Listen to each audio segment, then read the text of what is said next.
Nós estamos gravando, glória a Deus, que agora ele vai regulando aqui. A nossa lição hoje é o declínio moral do ateísmo, né? Foi escrito pelo pastor Jonathan Gonçalves, eu não sei quem é. Irmão microfonista, está aqui, irmão Jéssica. Fez curso em Harvard de microfonia. Nós vamos começar então orando, um pouco atrasados, mas ficamos de pé. Vamos fazer assim, todos nós vamos orar, independente do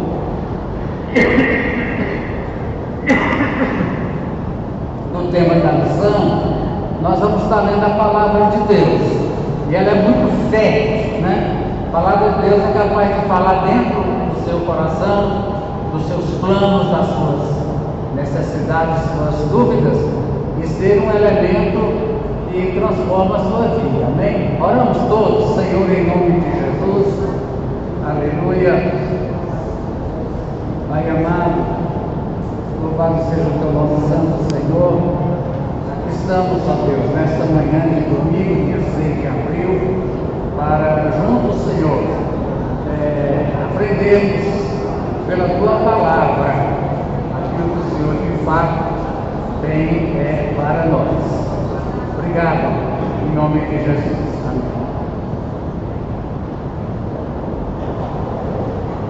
Amém.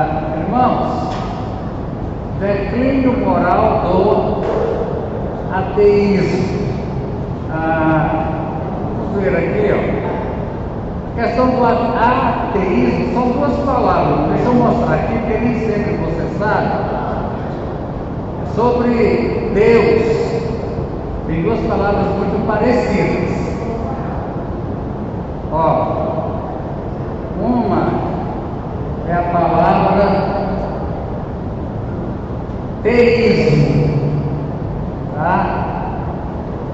E a outra é a palavra deísmo, muito parecida. Mas na teologia quer dizer o seguinte, irmão.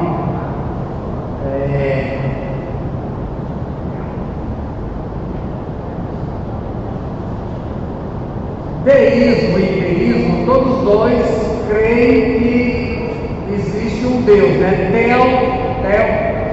Vou botar aqui para você ver. Theo é Deus, né? Theo é Deus. Vem pra cá. Então, irmão, e também Deus, né? Deus. Acontece o seguinte, irmão.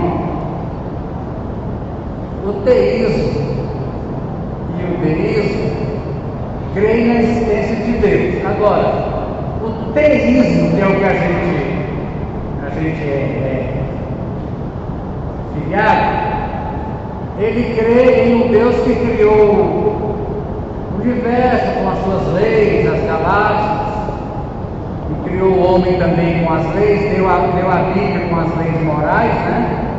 E ele interfere nesse mundo. Ele continua interferindo aqui nesse mundo. O teísmo crê que realmente o mundo foi criado por Deus. Ele fez as leis da natureza e colocou na sua palavra as leis morais. Só que ele é como que fez um relógio, deu corda no relógio e agora diante. Irmão, isso em teologia moderna, por exemplo, o teólogo Bonhoeffer, nós chamamos isso de morte de Deus, teologia da morte de Deus. Deus de fato existe, mas ele deixou para os homens a palavra, viva pela palavra, tá? Então, quando fala de é um prefixo grego, quer dizer não. Ateísmo quer dizer não creio que exista Deus, nem o Deus deísta, nem o Deus teísta. Eu não creio na existência de Deus. Aí a gente vem aqui a lição, porque o título da lição é declínio moral. Declínio moral do ateu, em que não admitir a existência de Deus produz uma declínio moral, não quer dizer imoralidade. Uma imoralidade, como é que ele fala? Distribuída, generalizada. Tudo aquilo que a gente tem por moral, e lembrando, irmãos, que, aqui diz uma coisa interessante, a gente vai voltar no texto bíblico, mas aqui diz assim, algo muito importante. Quando debatemos sobre a moralidade, eu já falei para os irmãos o perigo dessa palavra, porque a palavra moralidade, do latim, vem de maioria, maioria, quer dizer, é aquilo que a maioria entende que é moral ou que é imoral, o que é problemático, porque num país cristão, igual ao Brasil, pegando todas as vertentes da cristandade, catolicismo, Testemunho de Jeová e Igreja Pentecostal, nós somos maioria. No Brasil, nós somos maioria. Embora tenha uma minoria muito barulhenta, queira ser maioria, mas quer dizer apenas o seguinte, irmão, e é isso que eles questionam. Isso é apenas o que vocês, cristãos, a nossa cultura, irmão, ela é judaica cristã. Toda a nossa cultura ocidental é baseada no Antigo Testamento judaico e no Novo Testamento cristão. Então, os valores morais de uma cultura judaica, eles questionam, mas isso é mesmo? Tem fundamento? Ou é apenas alguma coisa que vocês resolveram dizer que é certo, e quem não concorda, vocês dizem que é imoral? Então, bom, quando a gente debate sobre moralidade, essa palavra é muito usada no nosso meio cristão, moralidade. Eu prefiro essa outra. Entramos nos temas centrais da indecência de filosofia, teologia e ética. É onde junta dessas três: filosofia, teologia e ética. Você não consegue separar. Todas as pregações que nós fazemos, em todas as nossas doutrinas, nós temos elementos filosóficos, teológicos e éticos. Por que eu prefiro a palavra ética? Porque ética, ela quer dizer aquilo que a gente chama em inglês behavior, a maneira como você se comporta, o seu comportamento na sociedade, em relação a moralidade, honestidade, sexo, droga. Então é a ética. Então, irmãos, o ateísmo, ele pega bem aqui. Eu lembro que Karl Marx, o teórico aí do comunismo, ele começou como filósofo, depois ele se tornou economista. E o marxismo é mais uma doutrina econômica do que exatamente ética ou qualquer coisa, né? Então, irmão, não assuste isso. Pastor, eu nunca estudei filosofia, eu nunca estudei teologia, eu nunca estudei ética. Inclusive o Bonhoeffer, esse teólogo da morte de Deus, ele tem um livro que ele chama Ética.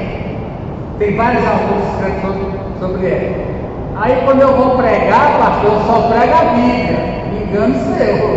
Qualquer um dos irmãos aqui que for pregar, que seja o que for, que não estudou a Bíblia, quando você prega, sua pregação é carregada de filosofia, de teologia, de ética, né? Muito bem. A ética cristã,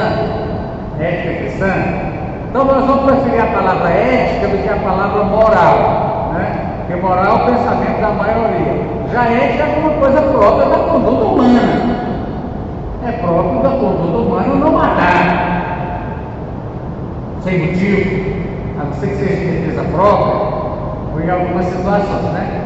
A ética cristã defende que, olha, irmão, valores e princípios morais.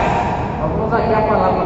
Os nossos valores cristãos, né, sobre as questões dessa agenda woke toda, sobre aborto, sobre união de pessoas do mesmo sexo, sobre consumo de substâncias que tiram a sua sobriedade, que deixa beber droga.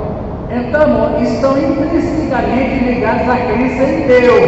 Veja bem, nós vamos ver aqui, eu vou mostrar, se você tirar Deus dessa equação aqui, não há nenhum princípio moral. Nós somos apenas animais, igual o restante da criação, e vivemos e depois morremos e não tem que prestar conta de nada para ninguém.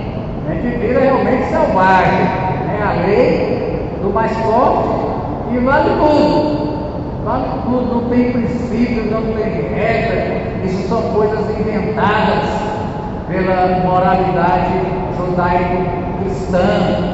Eu estava lendo 100 Anos de Solidão do Gabriel Garcia Marques, aproveitei para passar um dia lá em Fernando de Noronha, e relembrei uma frase lá, irmão, quando eles querem derrubar a igreja, derrubar tudo, dizer assim, a gente quer ter o direito de casar até com nossa mãe, se a gente quiser. Veja bem, isso para nós, esse incesto, né, relacionamento de pais e filhos, não, é normal. Os cavalos são assim, depois que a égua cresce, o cavalo cobre a sua própria filha, você entende? Então, irmãos, é essa coisa. Então, tirando Deus, aqui, tirando Deus, não resta fundamentos. Até tem deixa eu ver se eu acho essa palavra aqui, fundamentos, para retirar dos fundamentos que fará o justo. Deixa eu ver se eu acho essa palavra aqui. Fundamentos, isso eu acho.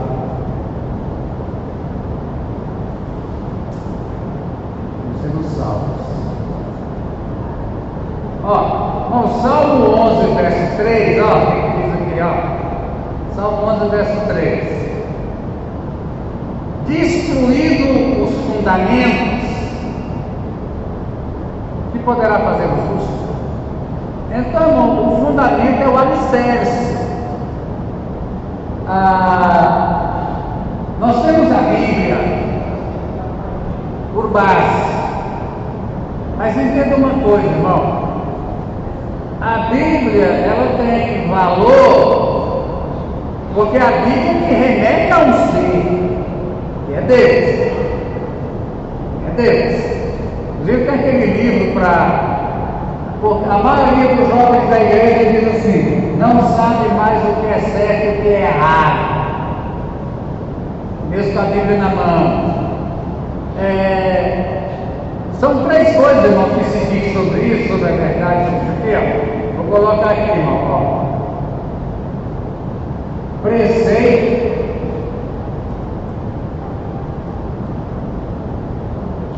princípio e pessoa. Bom, o preceito é o mandamento. Exemplo, não furtarás. Qual é o princípio no mandamento furtarás? O princípio da honestidade. Correto, Pedro? Não furtarás, quer dizer, seja honesto. Agora, aí o livro mostra como que os educadores, os pastores erram. Nós erramos. Quando a gente responde a quem nos pergunta, por que não? Porque o crente não. É porque a igreja proíbe. Mas por que a igreja proíbe? Porque a Bíblia proíbe. E por que a Bíblia proíbe? O jovem está nós não conseguimos. O princípio é que Deus é um ser honesto. Então o princípio do não furtarás não é uma coisa abstrata.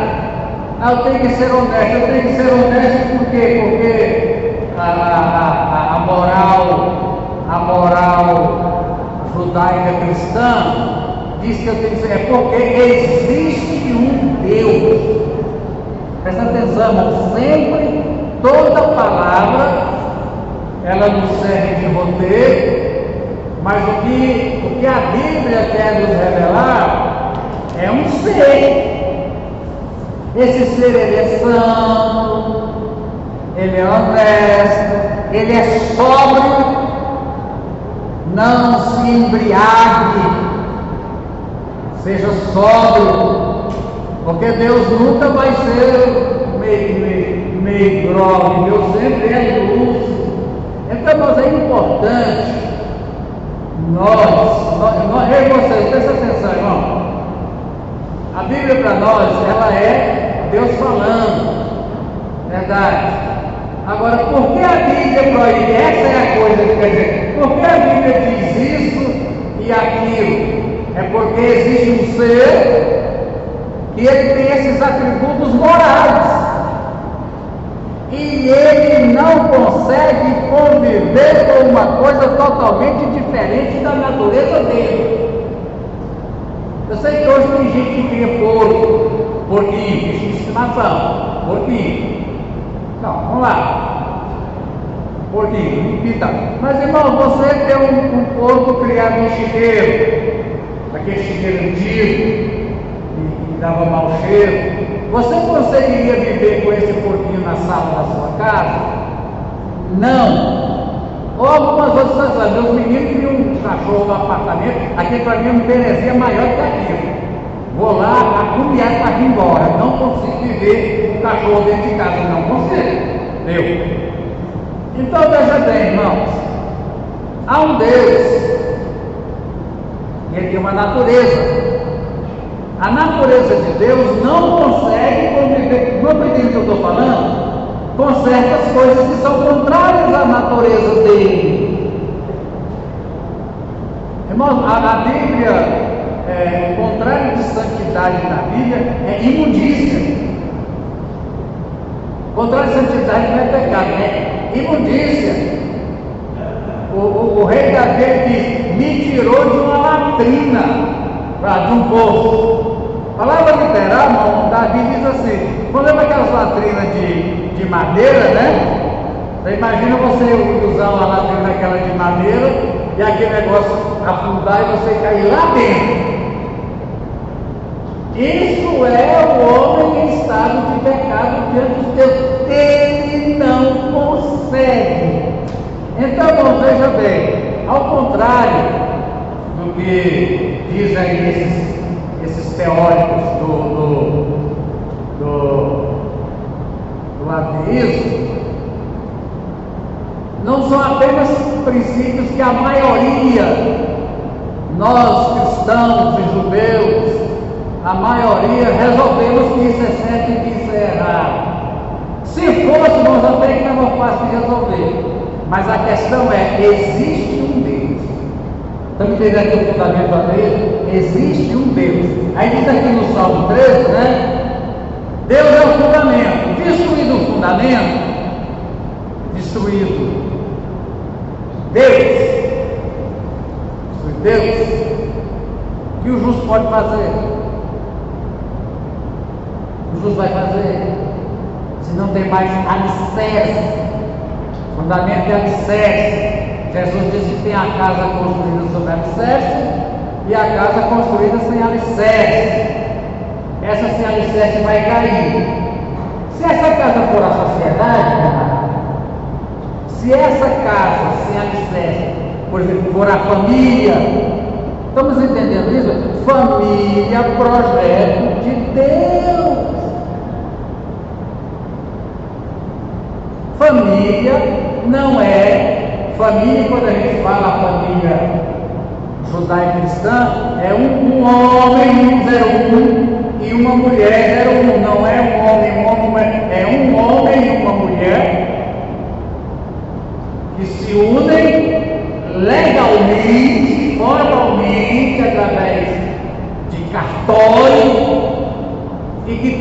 finalidade dessa união de formar família, ter filhos. Estava lembrando, fizemos um casamento. Eu tive um casamento quase que eu parei na metade. As pessoas não eram crentes, pediam para ele, eu fiz. Aí quando eu abençoei que a menina tivesse muitos filhos, a mãe dela falou, não, ela não quer ter filho não. Eu falei, não, eu vou parar esse casamento. Se um homem e uma mulher se unem e não tem intenção, não quer dizer que é para esse ano, quando que vem, mas não faz parte do projeto ter filhos e criar esses filhos, está fora do fundamento. A Bíblia diz que Deus busca a descendência. Então, irmãos, o fundamento da família. Aí a gente vê hoje muitos questionamentos, que família é qualquer grupo de pessoas vivendo debaixo do mesmo telhado. Negativo. Família é dentro de um projeto de Deus, um homem, uma mulher, oficialmente se unem, tem seus filhos, pode adotar, não tem problema. Mas isso é um projeto de Deus. Então, como faz a gente? Já vimos isso, muita coisa. Todas essas artimanhas que existem têm como alvo a família. Família é o projeto da célula mãe e é o projeto original de Deus. Então, irmão, se destruir o fundamento, quem é o fundamento, irmão? Vamos dizer assim, é a Bíblia? É. Mas por que a Bíblia é fundamento? Que a Bíblia nos leva a Deus. Irmão, quantas vezes a leitura, o devocional nosso com a palavra de Deus não nos mandar a Deus, nós somos religiosos, nós vamos em busca de mandamentos. Não faça isso, não faça aquilo, porque é assim que tem que ser. Por isso que diz que a palavra de Deus, através da Bíblia, eu chego a Deus. Se minha experiência com a Bíblia não for experiência com Deus, foi experiência só com livros legalistas de Moisés, ou mandamentos apostólicos de Paulo, e de não sei quem, eu estou lendo errado. Porque eu tenho, como é que ele diz na Bíblia, fechado é um livro aberto? Então, se eu não ouço Deus, quer dizer, por que isso, Senhor? Porque, resposta simples, irmão, porque eu sou assim. Quando chegar aqui em Gálatas, vou mostrar para vocês lembrar disso aqui. O problema já foi isso, se pudesse na televisão responder tanta coisa, eu ia. Gálatas 5, ó.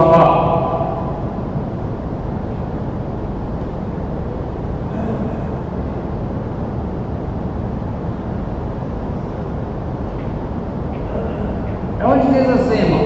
E os que. Acho que é em Coríntios 6. Não herdarão o reino de Deus os que tais coisas praticam. Aqui. Não sabeis que os injustos não herdarão o reino de Deus. As pessoas acham que os ateus, que o problema delas é com a igreja. A igreja criou aqui, impuro, idólatra, adúltero, efeminado, sodomita, ladrão, avarento, bêbado, maldizente, roubadores. O problema não é esse, irmão. O problema é que o reino não é da igreja, o reino é de quem? Deus é dono, você é dono da sua casa. Você não gosta de porco. Eu não quero porco no meu quintal. Qual é o crime que você está cometendo? Nenhum. A casa é sua. A casa é sua. O reino é de Deus. E ele está oferecendo. Se alguém quiser desfrutar do meu reino, eu recebo. Mas eu não recebo. Quem quiser viver do meu reino, praticando isso, eu não recebo, o reino é meu. Então, irmãos, a questão é que a gente tem que ir aqui, presta atenção, Você tem que sempre, quando você for conversar com alguém, leva, que a Bíblia nos leva a uma pessoa. O ateísmo é muito certeiro quando ele diz destruindo Deus, eu destruo todos os fundamentos. Aí vem a autorização para que eu faça. Irmãos, o Engels e o Marx, você sabe qual é a origem da família? Olha no livro, a origem da família, da propriedade privada e do Estado. Livro pequeno. Segundo ele, os seres humanos viviam igual matilha de cachorro. As mulheres e os homens era tudo tribal, era tudo entre eles.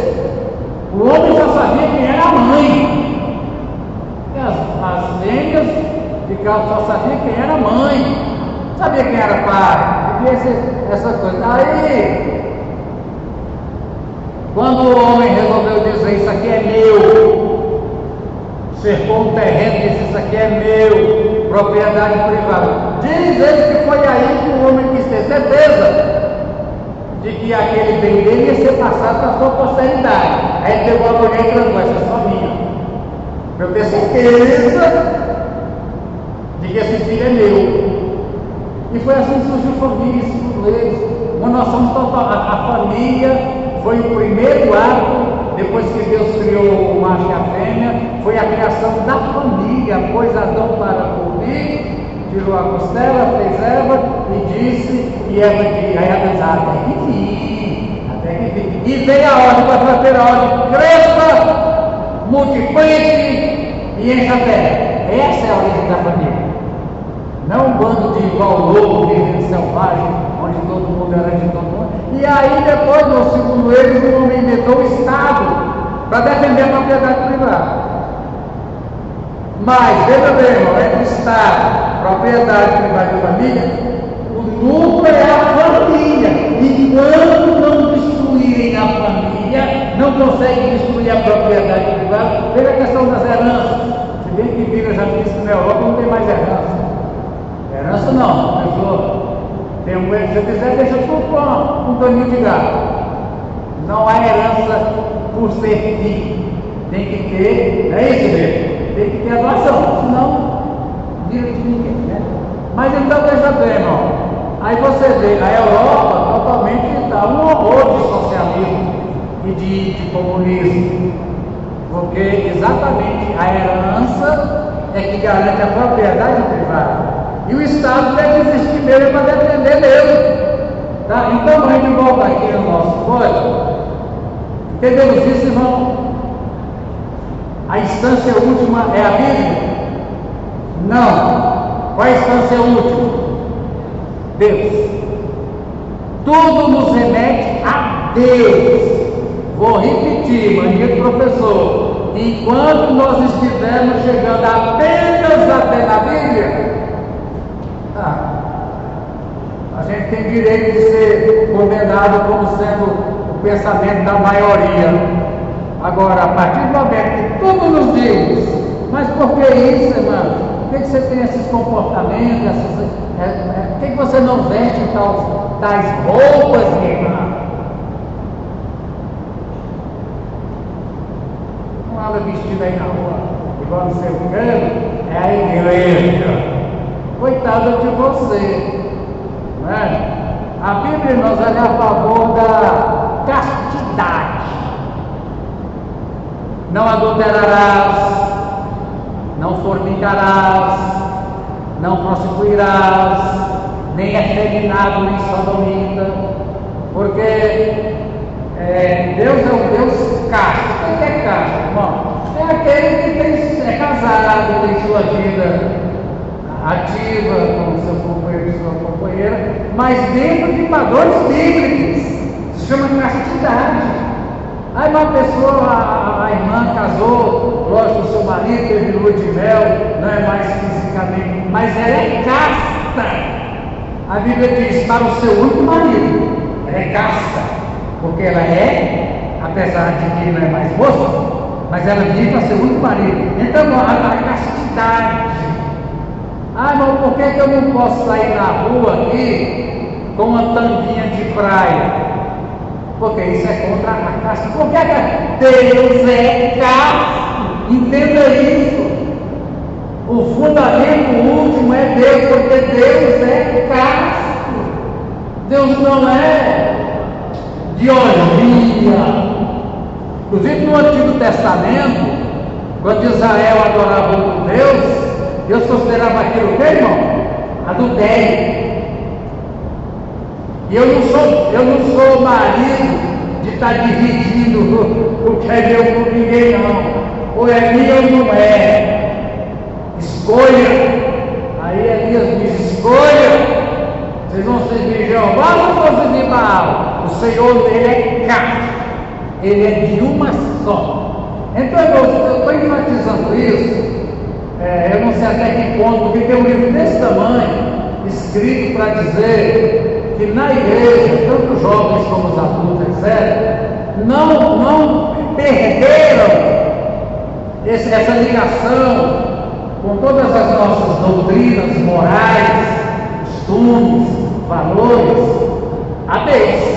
Ficamos até na Bíblia no máximo. Alguns não ficam nem na Bíblia, ficam só na igreja. Amém, irmão? Então aqui o ateísmo,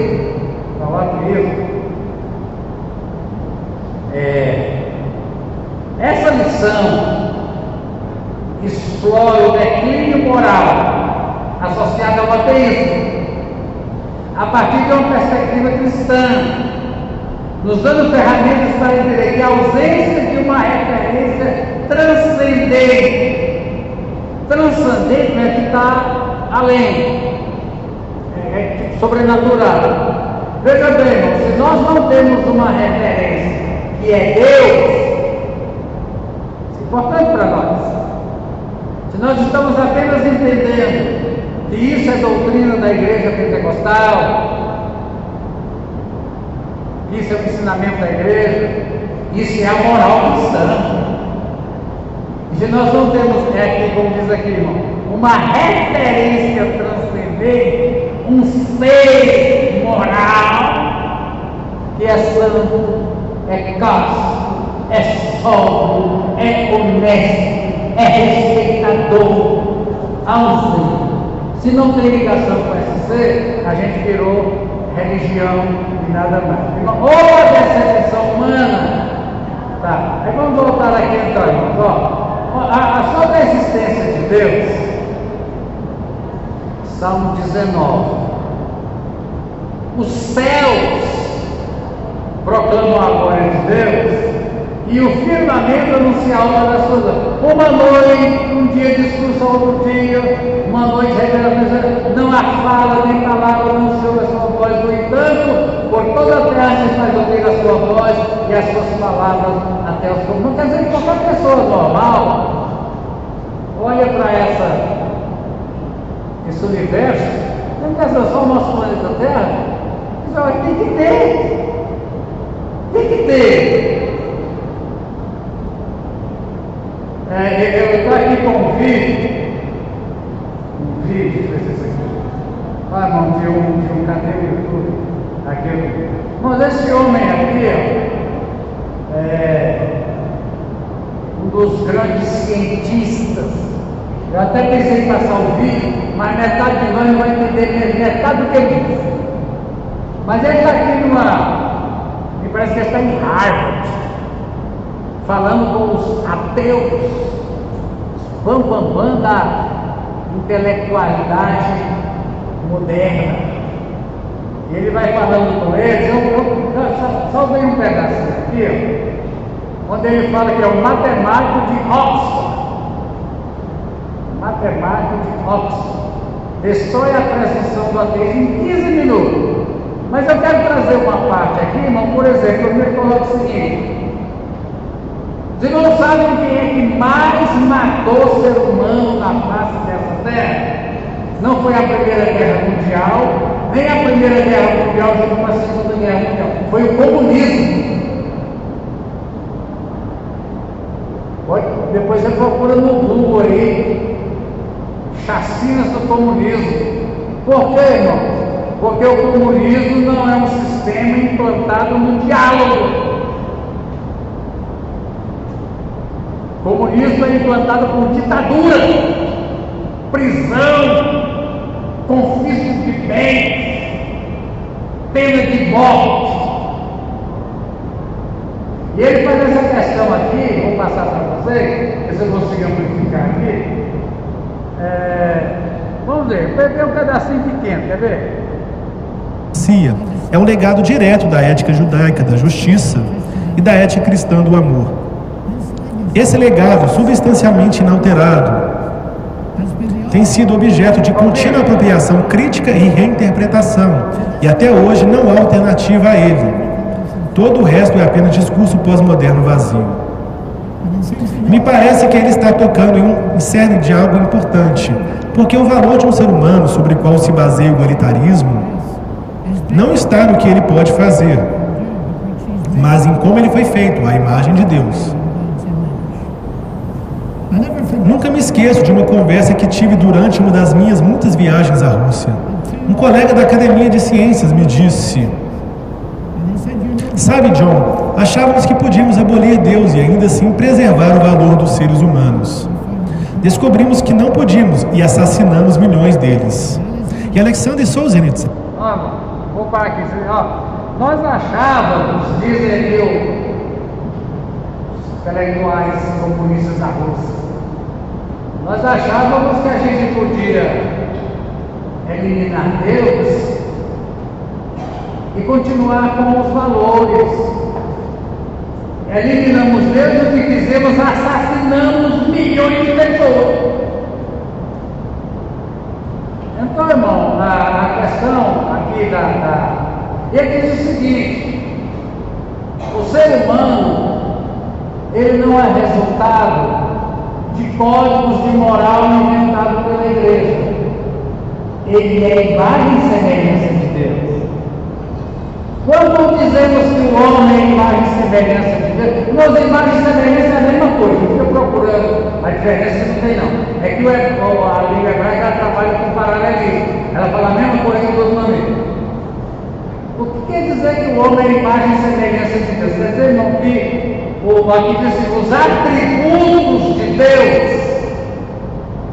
Veja bem, Deus resolveu repartir com uma criatura que pudesse experimentar os atributos morais dele. Vai ser amor, sabedoria, principalmente, irmão, criação. Bom, o ser humano cria. O ser humano está criando colônia em Marte. Não veja a abelha, ele não ficou quando fazer uma caixinha de abelha. Mas a abelha não faz um banco desse. Nem. Só sabe fazer aquela coisa. Então, o ser humano, ele foi criado.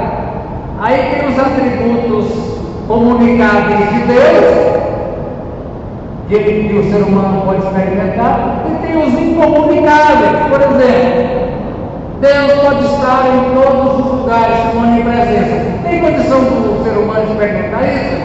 Não tem. Agora, Deus é amor. E se alguém diz que ama a Deus e não ama o seu irmão, amor, santidade, sede, sangue, por quê?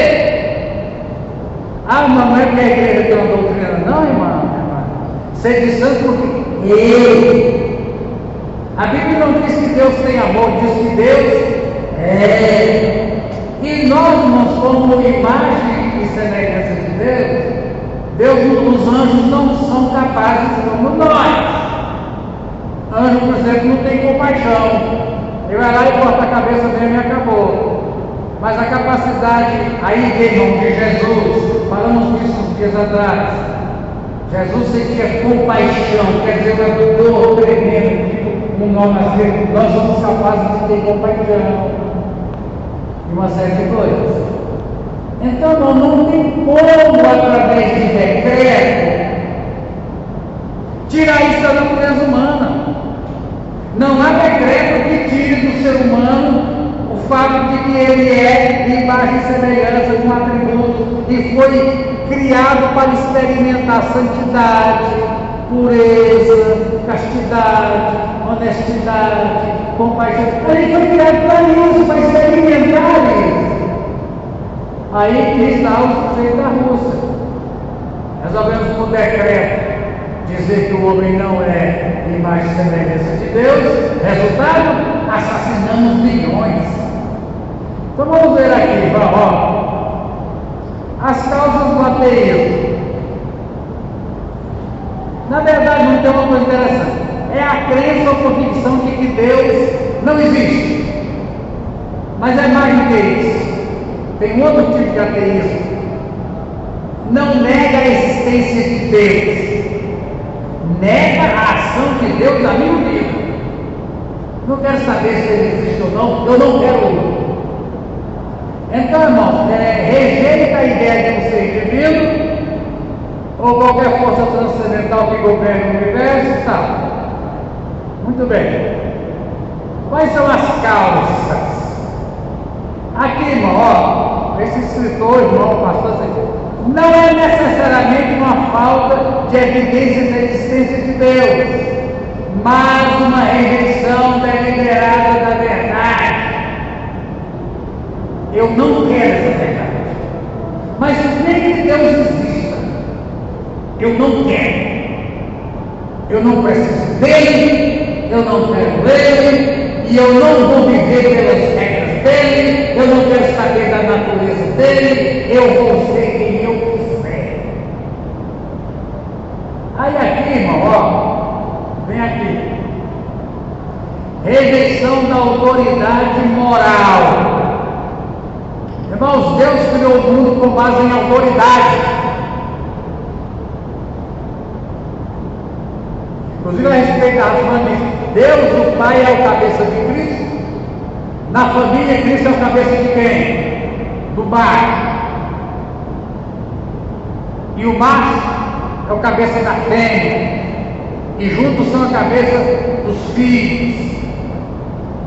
Aí as pessoas estão brincando, o povo não é a Bíblia, as feministas, porque a Bíblia diz que mulher tem que ser submissa ao homem. Eu não concordo, eu também não concordo, não. A Bíblia diz que a mulher casada é ser submissa a quem? Se ele não é seu marido, ele vai com a autoridade e você fala para ele: você não é meu marido, meu filho, vai cuidar da sua vida. A Bíblia diz que os machos da raça humana são autoridades sobre as fêmeas. Não tem isso não. Isso é mentira. Ela é a Bíblia errada. Ela diz que a mulher seja submissa ao seu marido, não é todos os homens não. Os outros quiserem que dizer o seu famoso irmão que se lasca. Você não é meu marido, está bem com isso? Então, irmão, veja bem. Agora, irmãos, falta de autoridade é minando a autoridade. Então Deus, por exemplo, tem os anjos, todos os anjos, mas tem um que é arcanjo, só um. Ele é o chefe dos anjos. E os anjos têm as suas classificações, tem serafim, querubim, cada um tem sua ação própria, a sua liderança própria.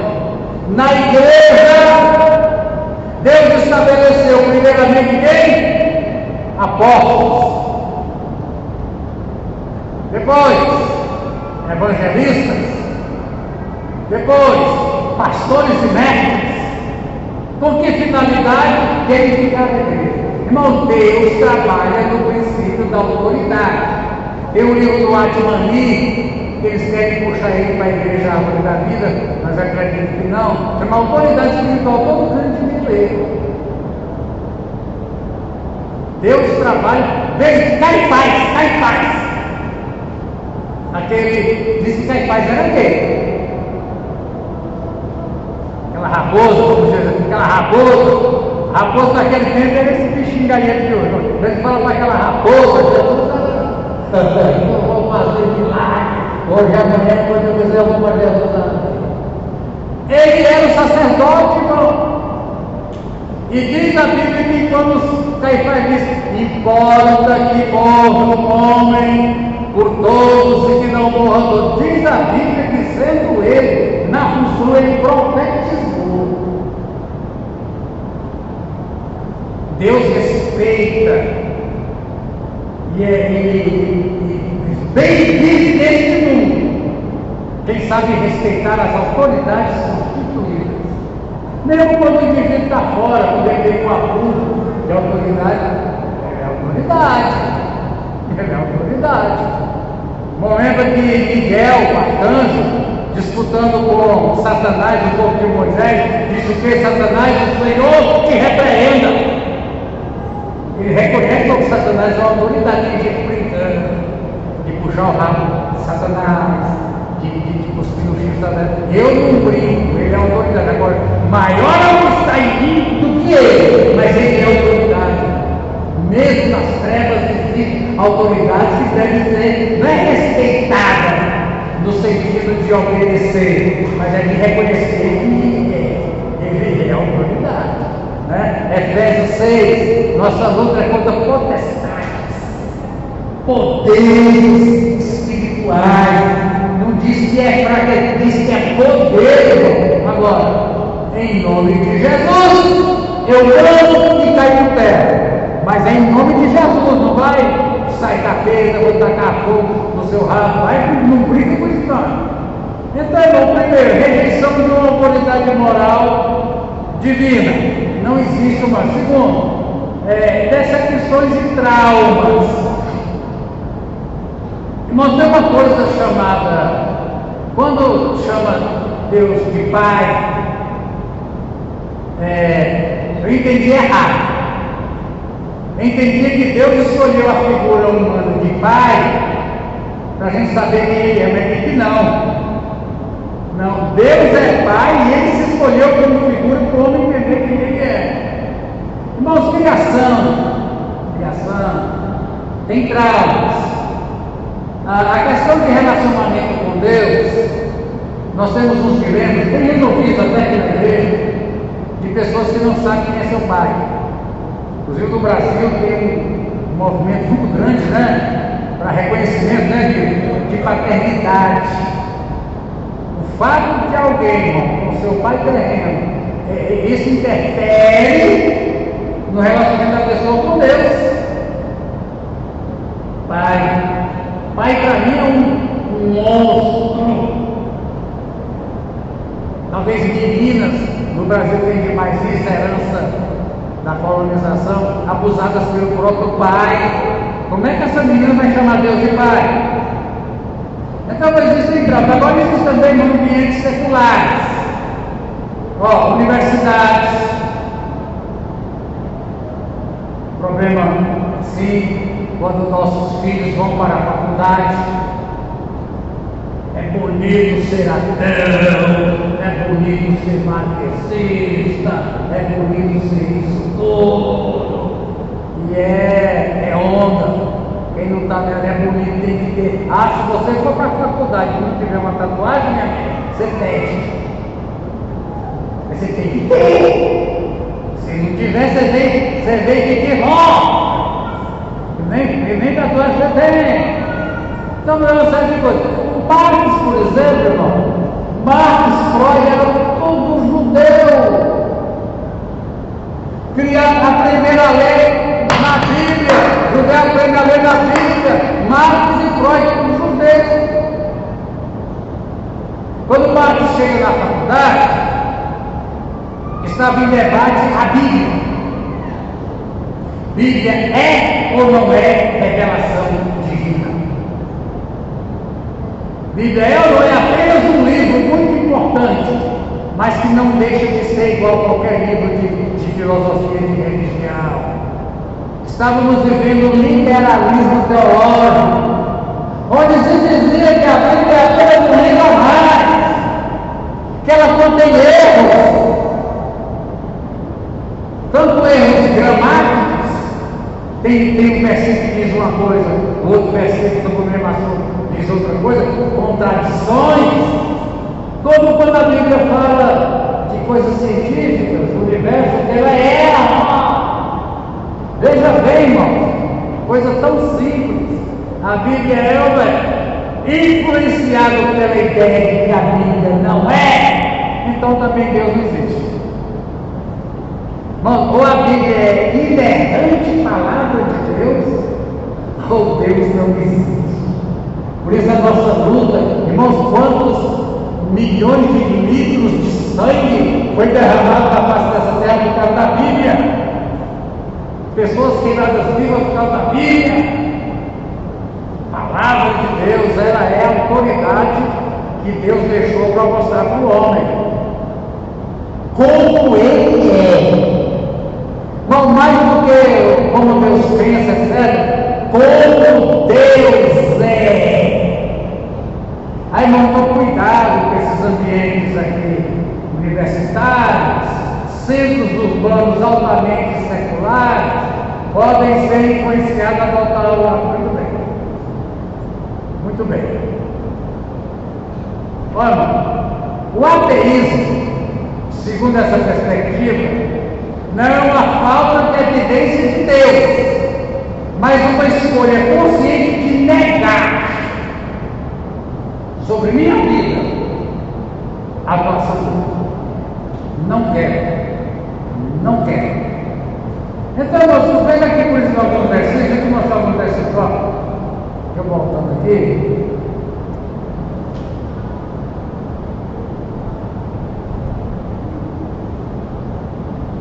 Vamos entrar nós já vimos o fundamento, né? Vamos voltar aqui. Não. Ver aqui. Agora, irmão, a questão de Deus existir aqui é Hebreus 11:6. Sem fé é impossível agradar a Deus, pois quem dele se aproxima precisa crer. A Bíblia não foi escrita para provar a existência de Deus. Deus não faz a mínima questão de provar para ninguém que ele existe. Alguns acham que a nossa luta da igreja é para provar. A Bíblia diz: se você quiser se aproximar de Deus, creia, é problema seu. Não é problema meu. Provar que eu existo. É problema seu crer na minha existência. E que recompensa. Veja bem, precisa crer que ele existe. Se você quiser, você creia. Irmãos, nós não estamos empenhados em provar que Deus existe. Isso não é problema de Deus, isso é problema do idiota. Salmo 14, quer ver? Olha aqui, Salmo 14. Salmo 14, diz o tolo em seu coração: Deus não existe. Não, é no coração. Não é necessariamente da boca para fora, não é um argumento intelectual, acadêmico. No coração. Aqui, irmão, pode ser nós aqui dentro da igreja, nós aqui, e dizemos: eu creio em Deus, carrego a Bíblia, mas no meu coração mesmo eu digo: existe nada.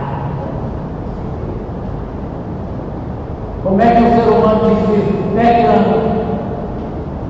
Como é que eu creio que Deus não existe?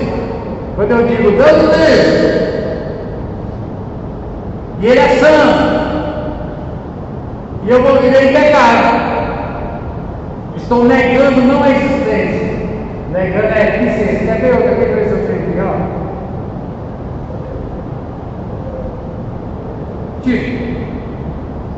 Vai, irmão, Tito 1,15. O versículo que eu estava falando desse: para os puros todas as coisas são puras. Eu estava falando que era para os espirituais, mas está no meio. Para os espirituais, irmão, tudo é espiritual. Comer é espiritual, trabalhar é espiritual, pagar conta do banco é espiritual. Tudo é espiritual. Não existe uma divisão entre mundo espiritual e mundo material. Agora, na igreja, neste momento, estou cuidando da minha vida espiritual. Mas segunda-feira, quando eu for trabalhar, domingo domingo, irmão, você é espiritual em tudo que faz. Ou tudo que você faz e diz, em qualquer lugar, em qualquer momento, negociando, trabalhando, comprando, vendendo, você é espiritual ou você não é. Mas aqueles senhores, eles afirmam que conhecem a história, eles afirmam, ô fulano, você conhece Deus? Conhece. Você acredita na existência de Deus? Acredita. Mas, por seus atos, sabe o termo? Nega. Chama crente professante. Não é crente confessante, é crente professante. Ele professa, declara. Mas a vida de Cristo nega. Como diz o Salvador, no coração, ele diz: Deus não. São detestáveis. Eu fico pensando isso aqui, irmão, porque segundo Paulo escreveu a Tito, isso aqui é na igreja. Você vai ler no capítulo 1, Paulo não está falando das pessoas fora da igreja. Está falando para mim e para você. Todos nós corremos isso de ser ateu prático. Chama ateu prático. Afirmo que conheço que Deus é maravilhoso, que Deus é santo, que Deus é amor, que Ele faz milagre, que Ele opera, mas vivo uma vida com atos, com condutas que simplesmente dizem: na minha vida esse Deus não tem lugar não. É da Bíblia, a igreja está certa, eu sou até pastor. O pastor não toma essa cena, tirar de mim assim. Pode falar o que quiser. Lembra aquele irmão, Senhor, em teu nome. É Mateus 7. É Mateus 7. Senhor, em teu nome. Presta atenção aqui, irmão. 7, quando é no finzinho, né?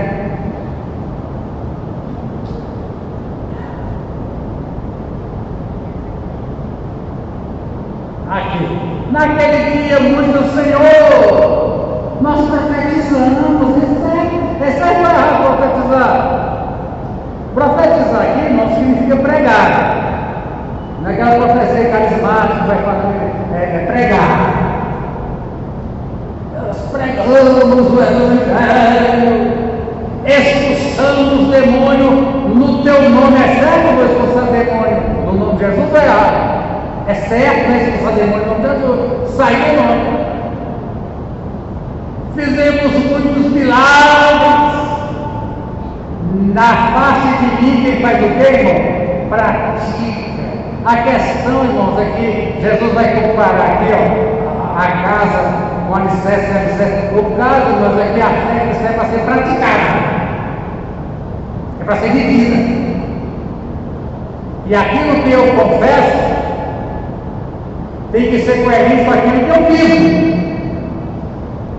Chama-se alienação.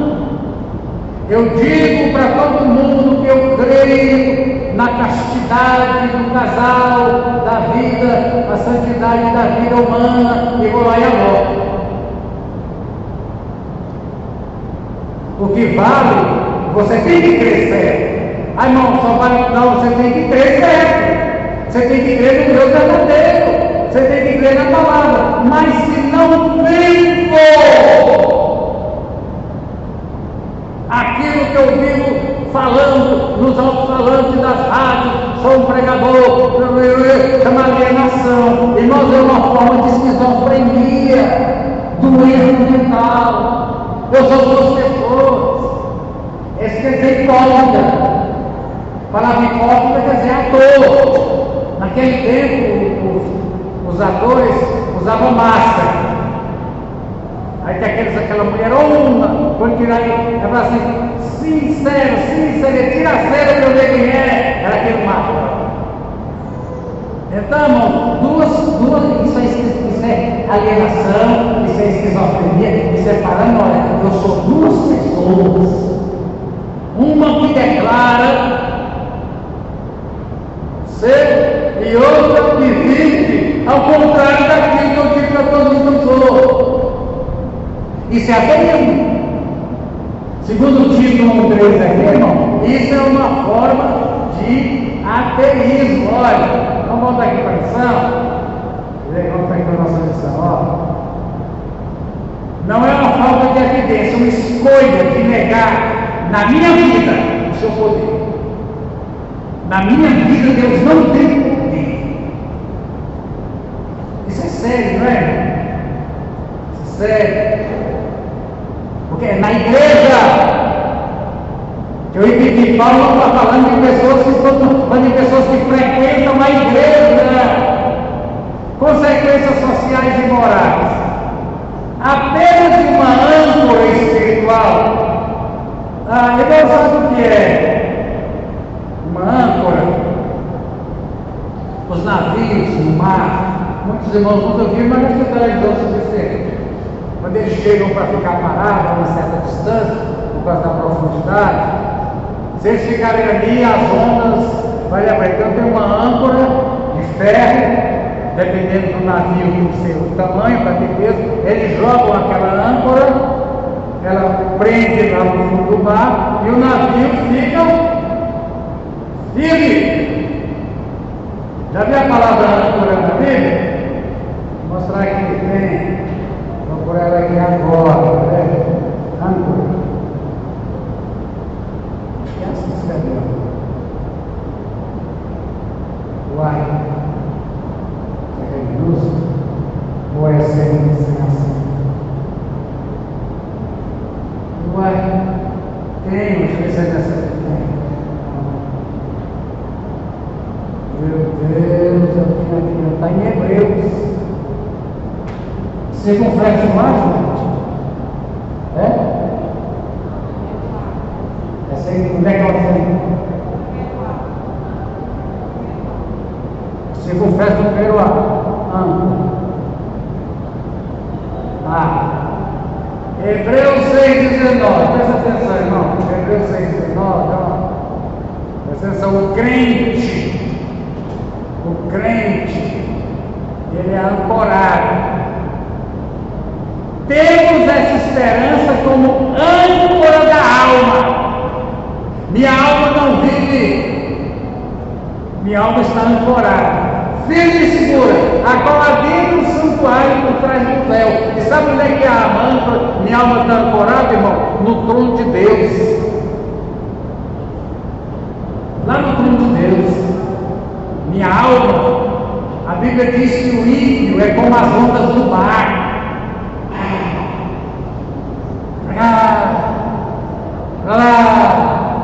Hoje ele anoitece aqui, quando é amanhã, a maré já jogou ele lá, não sei para onde. O ímpio. Agora, o crente, ele tem uma âncora que a alma dele jogou lá no trono de Deus. Quando nós somos pessoas que têm firmeza. Tá vendo? Vou mostrar aqui algumas letras de música. Não sei se vocês gostam de música, né?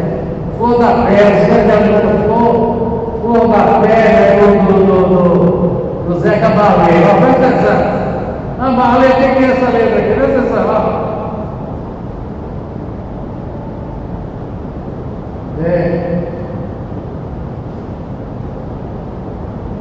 É uma interessante aqui, ó. Um barco sem corpo, ando tão acordado. Eu sou um barco sem corpo, sem rumo e sem tema. É isso aqui que acontece quando tira Deus. Você tem Deus não só confessante, mas como praticante. Sua vida está ancorada no trono de Deus. Caso contrário, você é um barco. Eu já tive em Garriga, irmão, no Amazonas, tempestade de noite, daquela de virar tudo, de cima de uma balsa, sabia o que é que ia amanhecer no dia seguinte. Pá! Mas já nem está vivo, e saía rompendo, quebrando, toda aquela coisa. Mas a hora falou: não ter âncora, um barco sem fogo, sem cavalo sem vela, disparado. Mas é a vida. A vida que diz o Salmo 1, pelo contrário, Salmo 1, como é que diz o Salmo 1, irmão? É como a moinha que o vento espalha, tem firmeza. Entendemos isso aqui, irmão? Qual a lição fala? Tem um outro aqui, eu tinha salvado uma outra aqui, eu não sei onde é que eu deixei mais. Tá. Voltar para a nossa lição. Aí vem aqui, irmão: permissividade sexual, desvalorização da vida humana, deterioração da família tradicional, ausência de fundamento objetivo para a moral. Qual é o fundamento objetivo, irmão? Qual é o nosso fundamento objetivo? É que é o quê? Deus. Ei, não é a Bíblia não. É a Bíblia. Enquanto a Bíblia me leva a Deus. Enquanto eu leio a Bíblia, para conhecer Deus. E não para conhecer regras. Conhecer o Deus. Não conhecer regras sobre santidade. Conhecer o Deus que é santo. Não conhecer regras sobre honestidade. Conhecer o Deus que é honesto. E por aí vai. Então, irmão, fundamento objetivo. Presta atenção, irmão. A sua âncora, a sua alma tem que estar no trono de Deus. Isso chama comunhão. Se você não tem uma vida de comunhão e de prática, de santidade, você vai chegar até na Bíblia. Você vai chegar até nas doutrinas da igreja. Mas você não vai chegar a Deus. Lembra quando diz lá em Hebreus, aquela palavra panegírico? Chegamos ao monte vivo, nós assistimos diante do Deus vivo, nós assistimos diante do Deus vivo, tomando banho, usando banho sanitário, nós vivemos na presença. Agora esse Deus, ele é santo, é amor, ele é puro, ele é verdadeiro, nele não há mentira, nele não há sombra, ele é assim. E portanto ele diz: seja santo, porque eu sou. Então, irmãos, eu queria enfatizar, não sei se eu consigo entender, porque esse livro, escrito há muitos anos, ele vem dizendo para nós que na igreja, os próprios pastores, os pais também, não conseguem levar as pessoas, através da Bíblia, a Deus. Só chega nos mandamentos, só chega nos preceitos. E as pessoas não têm experiência com um Deus que é assim. E quem quiser vai estar oferecendo o reino dele. Como existe algo superior ao reino de Deus, tão rico, ele está oferecendo. Só que eu não consigo conviver com pessoas que têm tal comportamento. Eu não consigo conviver. Se quiser ver o meu reino, é bem-vindo, te abençoo, estou vitorioso, só você tem que viver dentro da minha natureza. Aí nós vem a Bíblia explicando, em Pedro dizendo: nós temos a natureza de Deus. Eu tenho a natureza humana de Adão. E quando eu não tinha Jesus, eu só tinha essa natureza. Agora eu tenho a natureza de Cristo, uma natureza que pede santidade,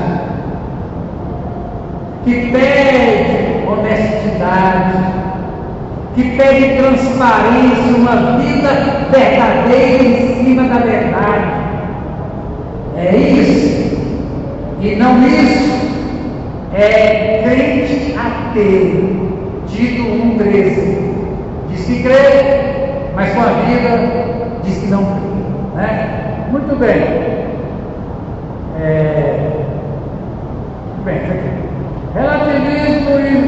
o relativismo, subjetivismo, se não existe Deus, e se não existe temor de Deus, a palavra de Deus é tão importante, irmão, que o profeta disse, o Senhor falou, para quem eu vou olhar?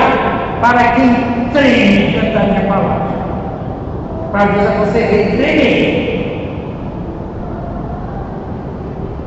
Para Deus não é teoria, é prática. Se você quiser viver comigo, eu só consigo viver com quem treme da minha palavra e me respeita, vivendo com essa natureza. Então, irmão, nós não dávamos conta, pessoas naturais. Em Cristo nós nascemos de novo. Hoje nós temos uma natureza que pega as coisas de Deus. Tudo que tem Deus. Paulo chega a dizer, eu nem vivo mais. Quem vive em mim agora é Cristo. Tudo que é em mim só pede Cristo. Tudo que é em mim clama Cristo. Então eu consegui a experiência de chegar a Deus, não de chegar só até na vida. Exagerei, consegui falar? Aí, meu irmão, promiscuidade sexual, desvalorização da vida humana, desintegração da família, né? Muito bem. Solução. Primeiro, reconhecimento de Deus como fonte de moralidade, irmão. Deus como fonte de moralidade. A Bíblia, ela nos mostra o Deus que é a fonte. Nossa moralidade não é baseada em o que a maioria pensa e decreta que é certo, e que nós não aceitamos isso, e que nós não aceitamos isso. Nossa moralidade é baseada em que existe um Deus, Ele é assim. Segundo, restauração do relacionamento. O relacionamento é estar ligado 24 horas, orar quantas vezes por dia? Sem cessar. Estou fazendo o que for, mexendo no motor do meu carro, limpando, detesto às vezes quando eu lavei, não sei o que e tal.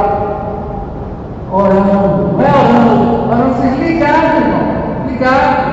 Ligado, a âncora, lá no trono, na âncora de noite, minha alma está ancorada, aí vem as tempestades, bate, eu não saio da posição, porque a âncora está em Deus, irmão, Deus, não quero errar, não a Bíblia, de certa forma, consigo falar isso sem pecado?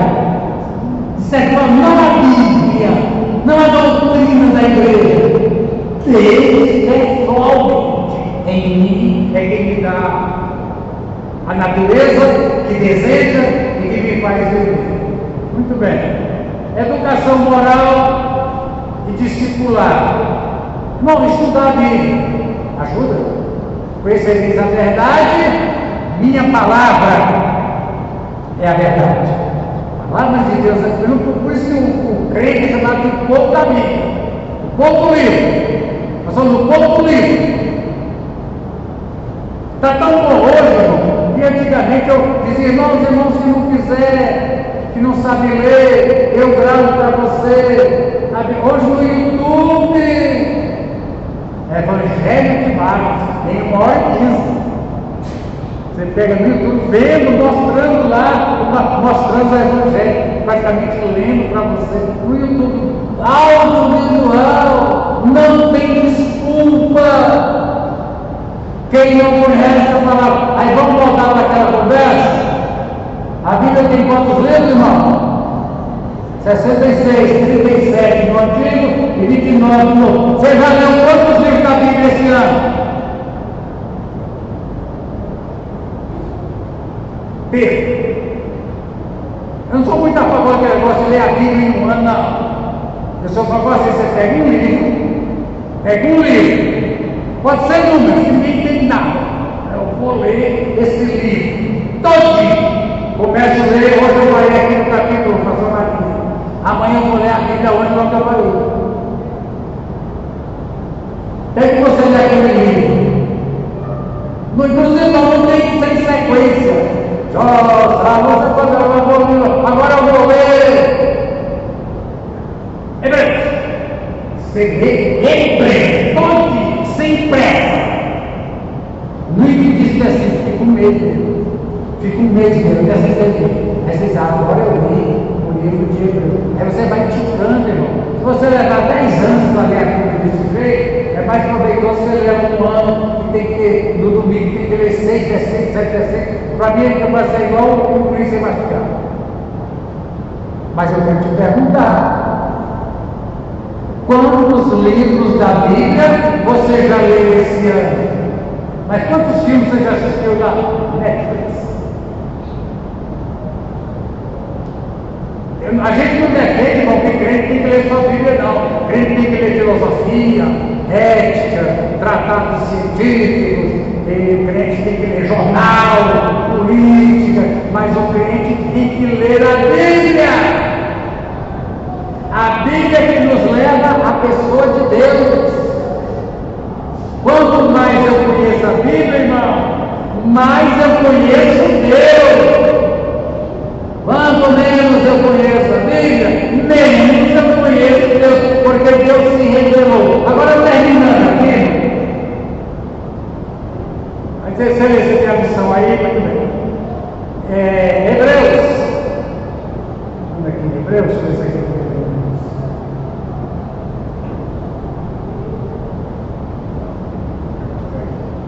é aqui que eu li Hebreus.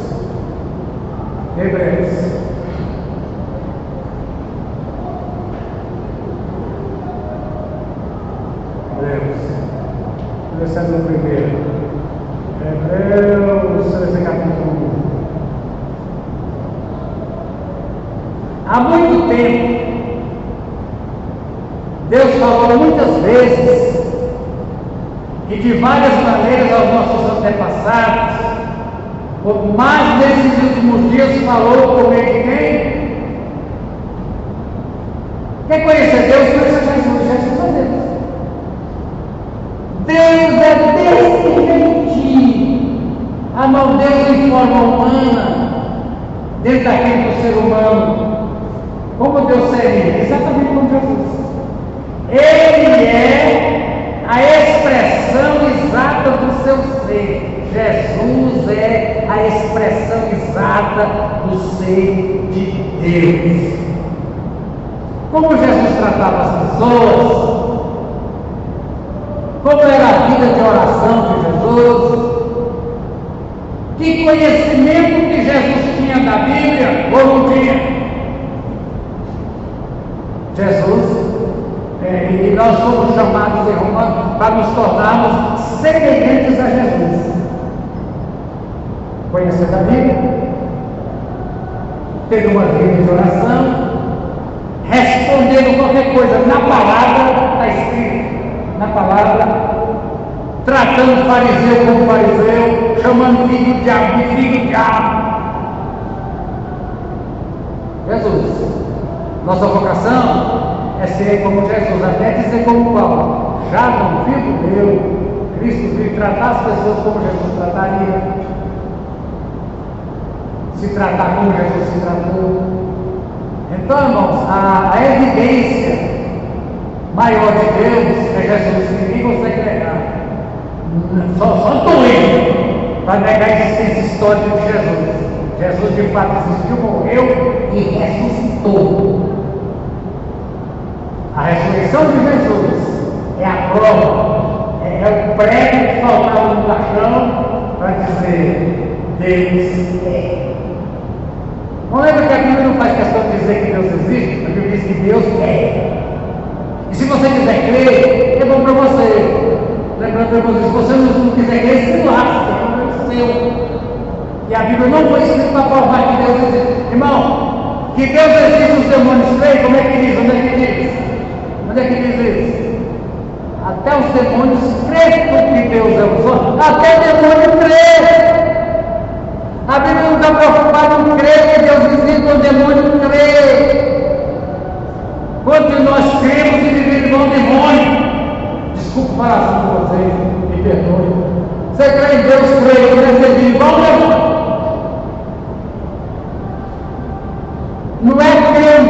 salvação do homem. A salvação da humanidade é crer que Deus existe. Demônio crê.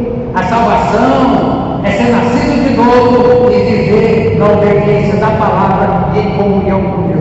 Esta é, não é que tem gente idiota ali que acha que se a gente conseguir convencer ele que Deus existe, ele está salvo. Está salvo por nenhum. Isso aí é um mínimo. Amém? Terminamos?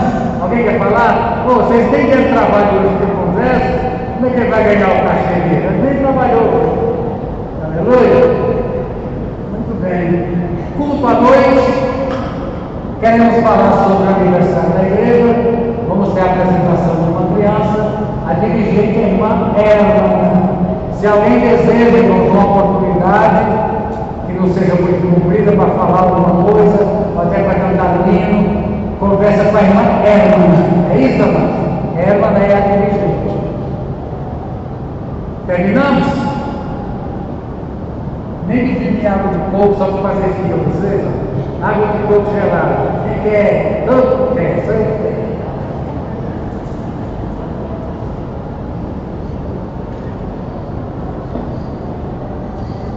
Irmã Uda, não deixa de conversar com o Patrício sobre o quiosque da missão reserva. Não deixe de falar agora, senão você vai perder.